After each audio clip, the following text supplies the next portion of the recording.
Hello, and welcome to another episode of Be a Leader podcast, where we talk about current events in sports, military, and business through the lens of leadership. So today we're going to talk about high school sports, specifically high school football in the state of Florida. There was this article that I read in the Wall Street Journal a few days ago, and it really put a nerve into me because I am a coach, I am a parent, I'm a business person.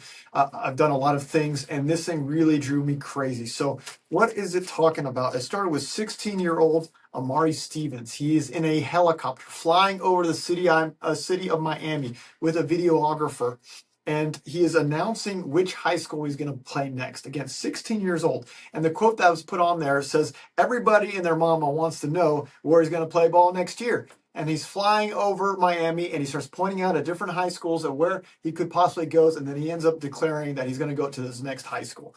So again, a 16-year-old declaring on where he's going to go. Absolutely crazy. So for context, high school sports in Florida have changed dramatically because they desire to not have kids stuck in underperforming schools. The school system in the state of Florida has allowed students to transfer at will at whatever school they find is better for their needs. So again, they don't want kids to be stuck in poor academic schools. So now they have the option to leave and go to other schools where it benefits them better. Now, who's going to take advantage of this? Anywhere that has to do with money. And that we're going to see that most with sports.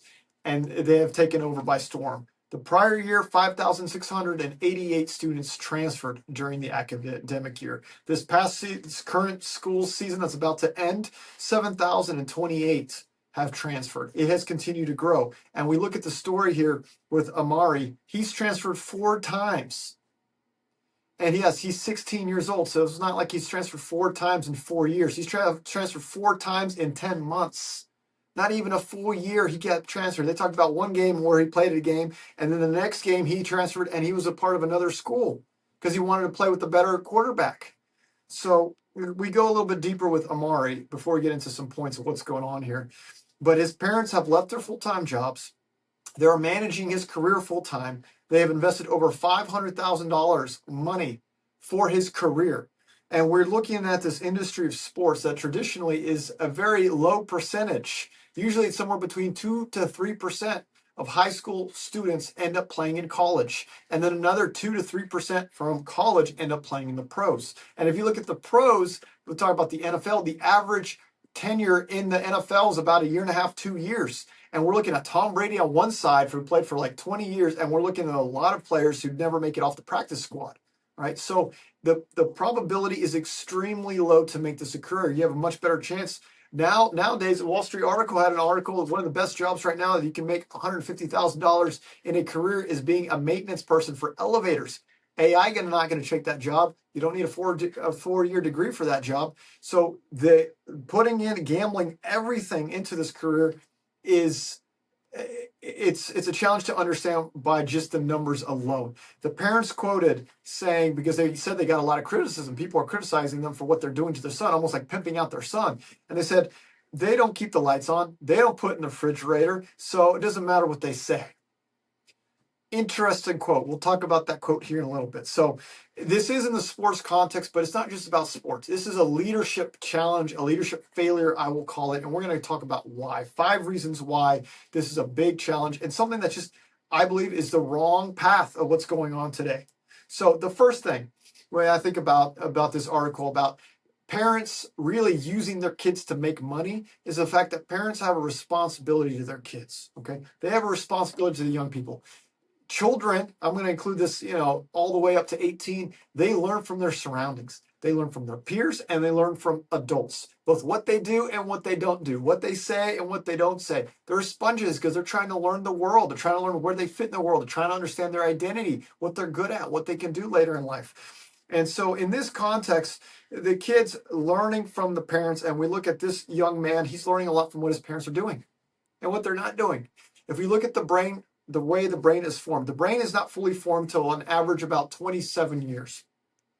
And based off my own experience, at 27, I would say females probably are sooner and males a little bit later. I'm speaking again for myself. So it could be 29, 30 years, maybe my brain, I don't know.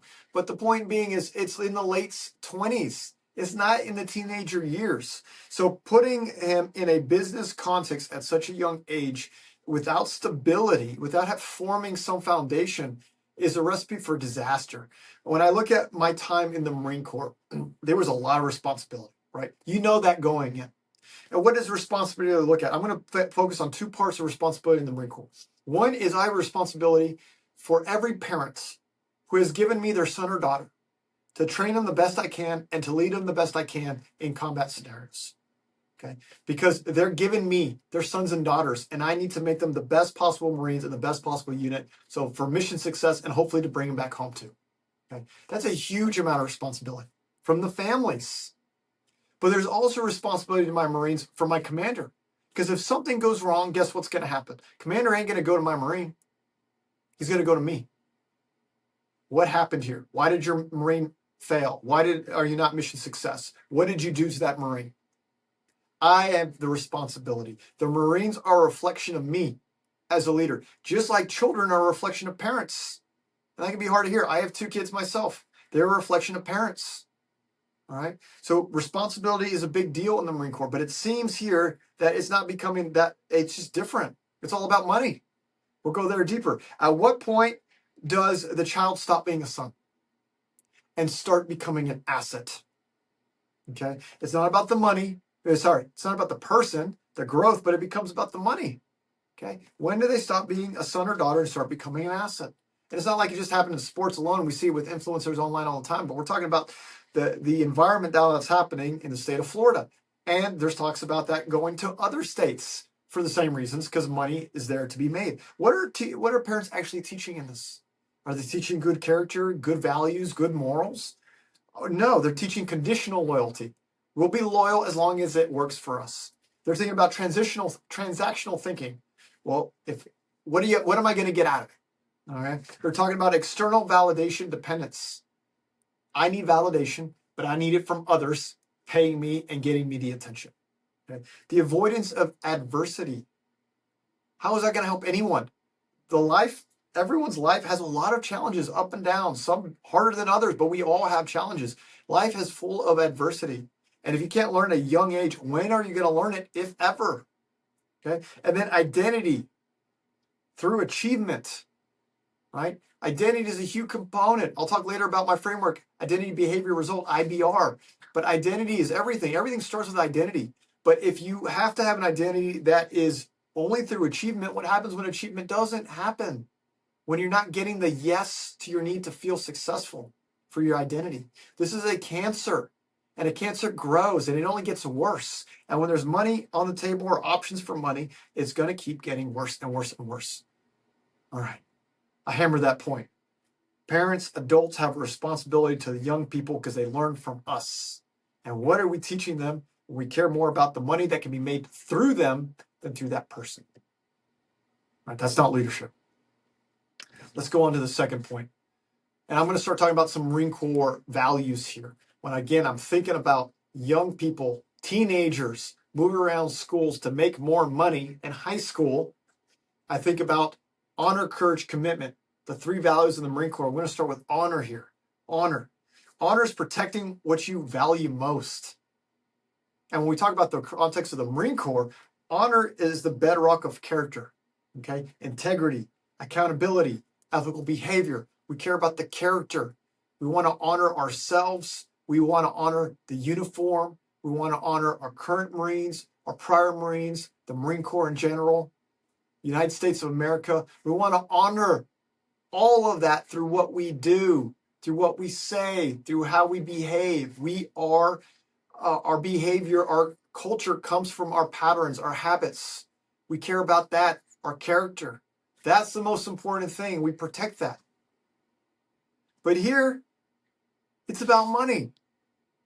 It's about money. The whole reason why he went to that other school that it talks about in this article was because that high school was already working with other student athletes on multi-million-dollar deals. High schoolers.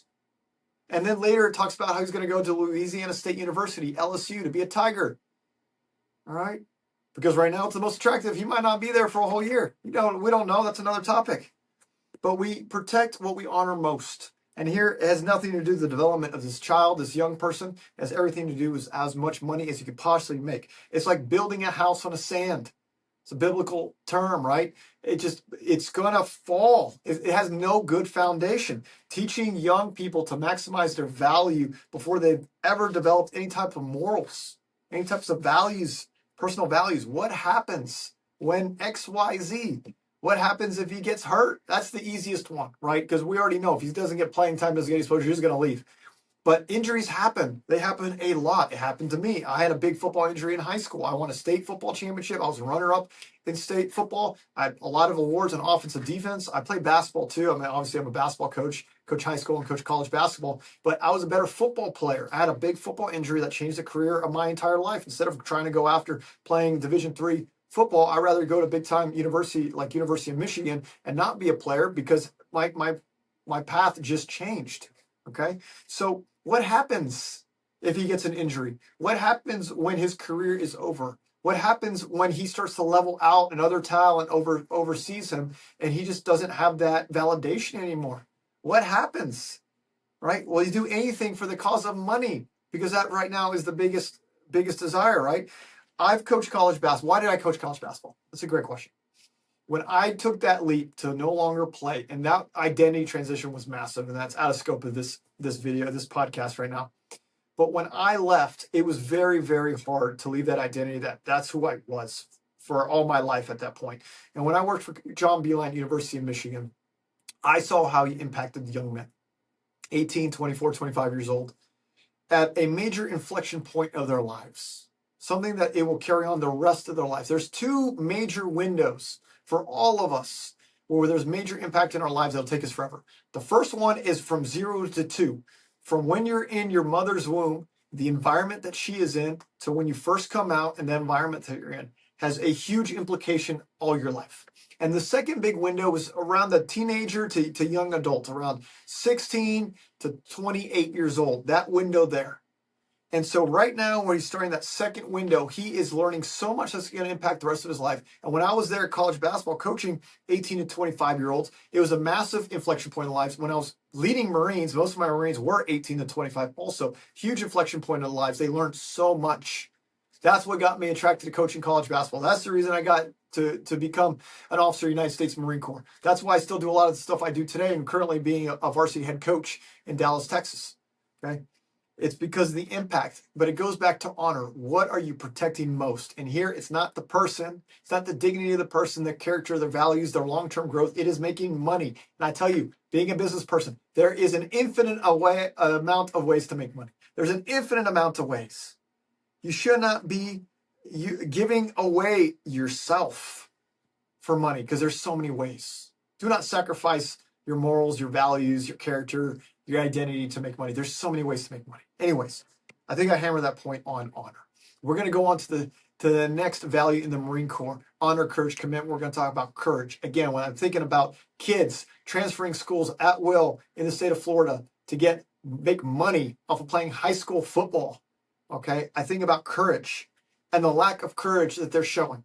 There is no courage there. What is the Marine Corps courage? It's the mental, moral, and physical strength to face danger, adversity, and challenges head on.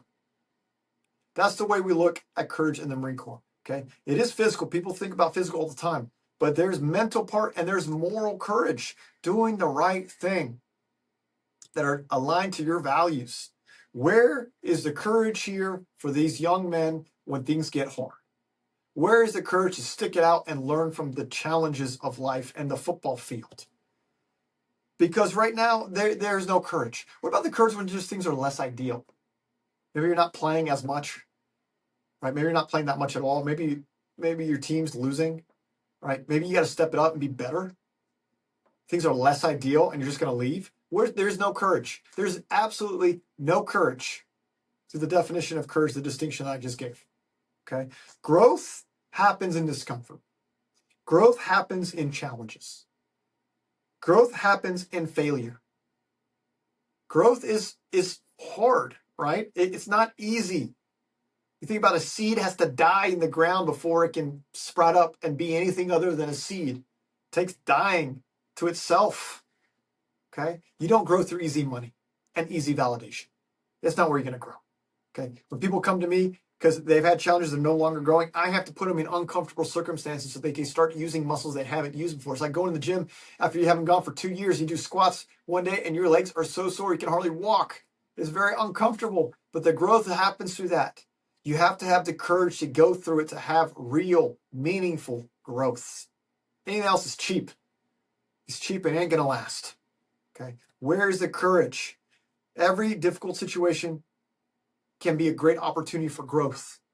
But for him, it's a transfer opportunity. It's not growth, it's transfer. Where can I make more money? Where can I get more exposure? All right? When are these young people going to learn resilience?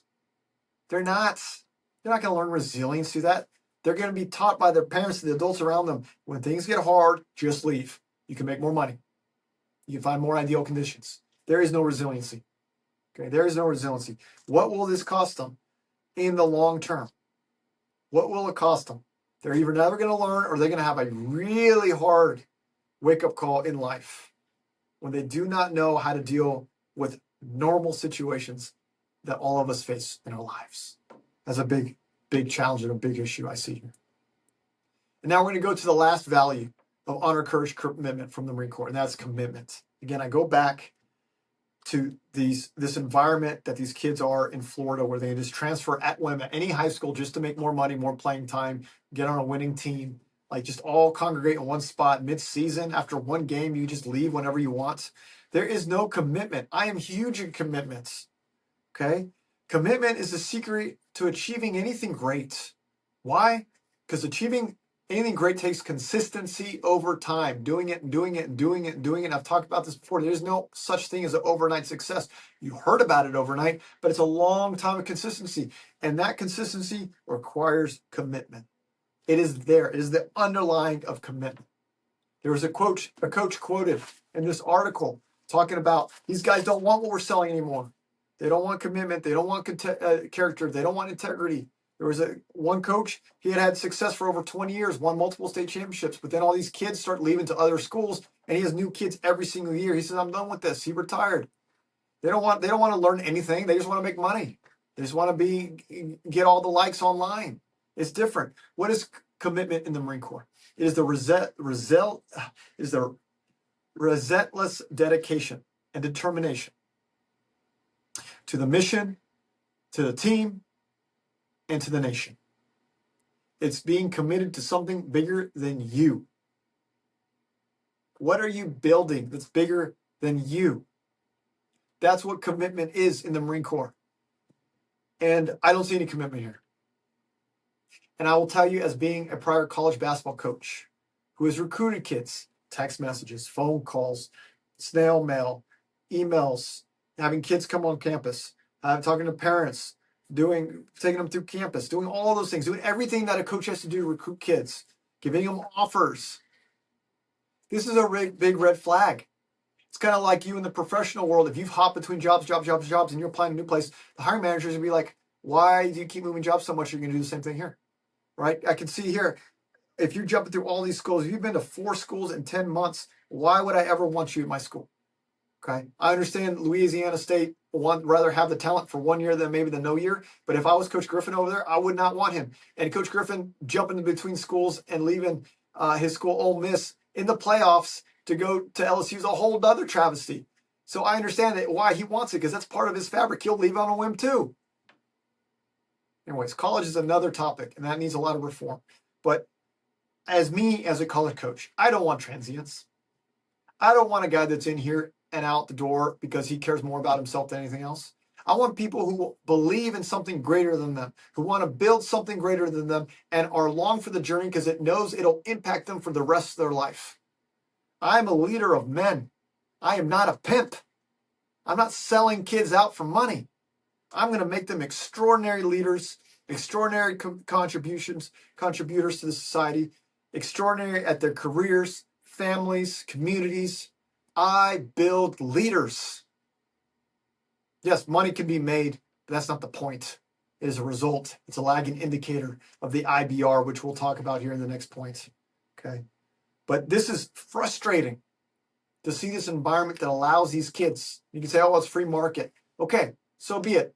Let's talk about leadership and why this shouldn't be the habits and actions that parents are doing for kids. You can look at college, that's different. It's similar because they're still young people, but they ain't 16, right? 16-year-olds can't die for their country, okay? 18 and 25-year-olds can, all right? I know they can't drink till 21, but they still die for their country. Here's 16 years old, they're minors. They're learning from the parents.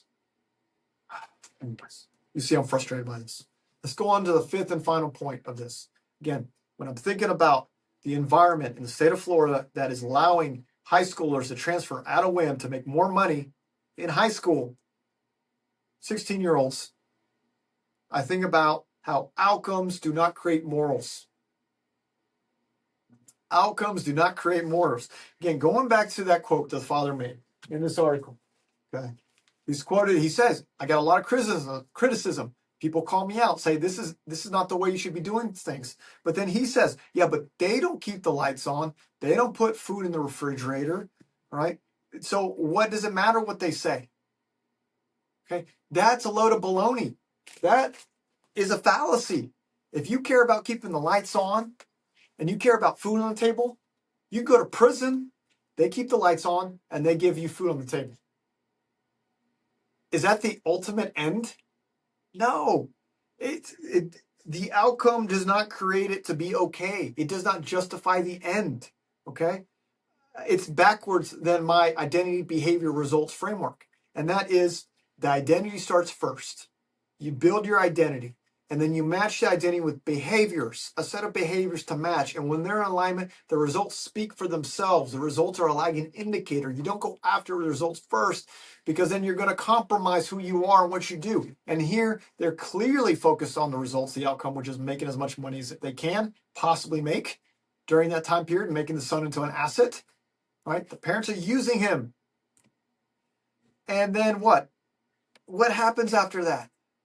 What happens out of that? What's the identity now? I don't even know the identity. Does he think he's a football player? Does he think he's an athlete? Does he think he's just a moneymaker? Like, what is he? What until when? Right? Until he plays poorly, gets overlooked, has a major injury, doesn't make it to the NFL. I don't know. At some point, something is going to happen. At some point, that career is going to end. And he falls back onto his identity, which is what? Making money. Until he's not making money, then who is he? And he will question it because it is hard for men to have to deal with the identity crisis. It's very, very hard. It's transactional.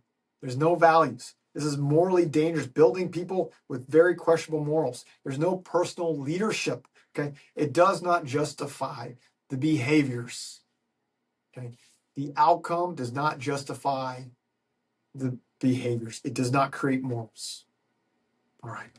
Now, I know this is a challenge. I'm calling out a lot of things that I think are wrong with the current system. And you might be telling me, I don't know if I can do much better. If they were offering me a lot of money, I might be doing the same thing. I don't know how to form young people. Do you know how to form people? Do you know how to lead others? Do you know how to lead yourself? All right. This takes confidence. Okay. It takes knowing how to build your own identity, right? Having values, building practices and habits that you do over a period of time, having consistency, alignment between your identity and your behavior that will produce results. It's not intuitive. It needs to be learned.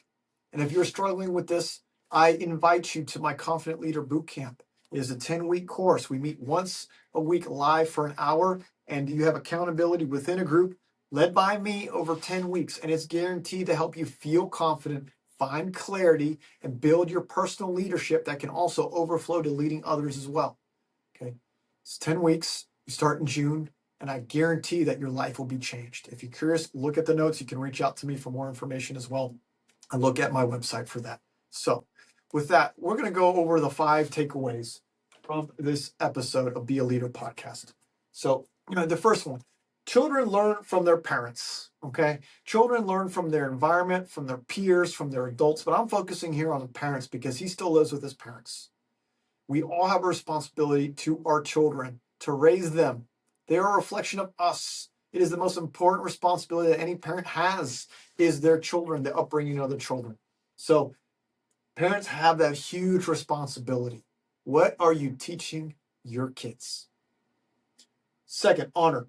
You honor what's the most important thing? That's what you protect. And that's what honor is about. It should be your character. It should be who you are and who you are becoming, not just how much money we can possibly make. Okay. Anyways, they were honoring money, and that's a challenge here that I'm calling out. Third, courage creates growth. There is no growth without having to go through difficult challenges, building some resiliency, right? Getting after it long term, no matter what hits you in the face. And here, the only muscle they're building is let's leave when things get unideal or get hard and we can make more money elsewhere. There's going to be no growth. Courage is what builds growth. Fourth, commitment creates greatness, because anything great took consistency over a long period of time, and that's what commitment allows you to do. You have to have commitment, and here there is no commitment. There is no loyalty. It's all transactional. Okay, there is no commitment, and that who are you becoming with all that? How is your whole life going to be impacted by these major lessons they're learning at that young age? And the fifth, outcomes do not create morals. Just finish this off. The outcome does not justify the means to the end, right? Like it's not good enough. It doesn't matter how much money you can possibly make. I go back to these young people, like my Marines, they were still forming so much. Sometimes they would do these things. You're like, amazing initiative, great initiative, poor judgment. You just don't know enough in life yet to have better judgment, right? Great initiative, poor judgment. Because sometimes it just goes so hard. And that's the beauty of the Marine Corps, having that environment where you're learning from each other. You're taking care of each other, training. And when you go to combat, you're in rhythm, you're in flow. It's off instinct because you've built that identity and aligned it with behaviors over time. The result is a very powerful warfighting machine, okay? But you need that guidance. Man, the current system is failing everyone in the state of Florida, okay? It's failing everyone. It's allowing parents to be poor parents. It's allowing young students to learn poor behaviors. It's helping people just make more money. It's not a good system. And parents creating assets out of their kids. It's sad. But we got to call it for what it is. That's what it is. If you are trying to make your son or daughter into something to make money for you, that's an asset. Okay? They're being sold stardom rather than self-leadership. They're not building future leaders. Self-leadership, be able to lead others, okay? Coaches are now getting uncommitted divas. I understand why I wanted to retire, because I'm done with this. I don't want this anymore. They don't want anything real out of coaching. What am I, just a manager now? Right? The love of the game is fading. Okay? They're not doing it for the love of the game. They're trying to see how much money and how much stardom they can get. Okay? This is ruining the social fabric. And hopefully things change in Florida, and hopefully this does not carry out to other states, especially Texas, where I'm at, right? But we as leaders, we can influence those people around us, right? It's not all doom and gloom. The reason why you're watching this to become a better leader, to hear thought-provoking things on leadership. To my background from the Marine Corps, McKinsey and Companies, coaching college basketball, for being an entrepreneur, bringing the best lessons, current topics to see what can we learn together to become better leaders. And we can influence the people around us, our immediate circle, a little bit wider, to become better. We can all challenge ourselves to become better. Anyways, that's the final thoughts I have. Thank you for watching, listening, being part of this episode. Please comment on your biggest takeaway. What stuck out to you? What do you think and feel about the situation? What do you wish can change? What are you going to do about it? Okay. I encourage you also to share this to other people, that this can be useful. And if you like this, it helps share it to other people too. So by minimum, please like this episode. Please share this as well. And remember, whether you're leading yourself, leading others, or leading leaders, be a leader. My name is Pinedo. Thank you. And until next time.